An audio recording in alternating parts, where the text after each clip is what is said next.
I think one challenge for a pastor who says, I think catechesis may be of use in our congregation, is that if they've never done it before, that they need to lead the van, as it were. They need to be the first ones off to take point. So I would say that's okay. It's okay to be a learner yourself. And as you're learning, you're also teaching. But you're showing people, hey, we're all in this together. So there's value in that. We have an adult Bible class that runs parallel with our children's Sunday school class. That is a great occasion to do it.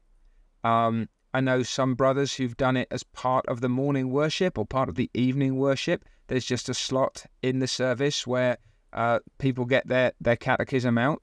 I think having one in your hand, really, really useful, especially sometimes I say to people, don't just sort of go and hope that you're lost in the noise. It's better to learn it by stages so that you can do it than feel embarrassed that you can't yet and try and basically fudge your way through.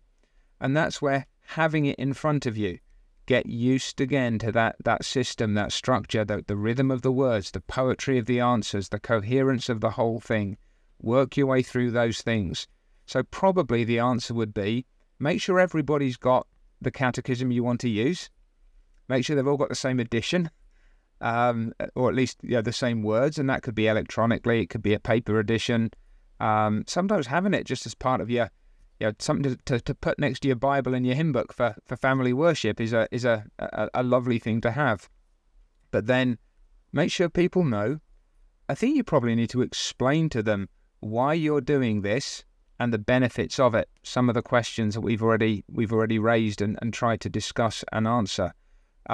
To put certain fears to rest. We're not trying to brainwash anybody. This isn't just about some kind of rote learning where we all learn to parrot things in unison. This is an aid to understanding. This is a help for evangelizing, so on and so forth. So I think you might need to explain what you're doing and why. Try and demonstrate its usefulness. Equip people. And take it easy. You don't need to get through the whole thing in 6 months or even a year. It will take time.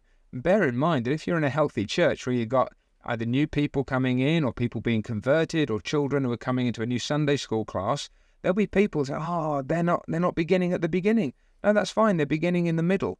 But at some point you go back to the beginning. I do think there's a lot of value in explaining the answers. So it's not just, here are words to recite, but this is what we're learning, this is the meaning. So for us, we've had adult Bible class lessons that have become impromptu teaching sessions on the theology of a particular question and its answer, because I've explained it, we've gone through that colour-coded system, broken it down, how does this answer fit together, how does it fit with the others? Any questions, or can we start the memorize? What about this? And why does it say that? Why does it say this and this, but not that? Why is it? Okay, right, let's answer that. And sometimes, 34 minutes later, you said, okay, do we understand the theology of this? Well, we're beginning to. That's really exciting. And when people start to see that, I think that's where it gets a grip. You'll probably have a few people who are a bit more resistant or a bit less confident.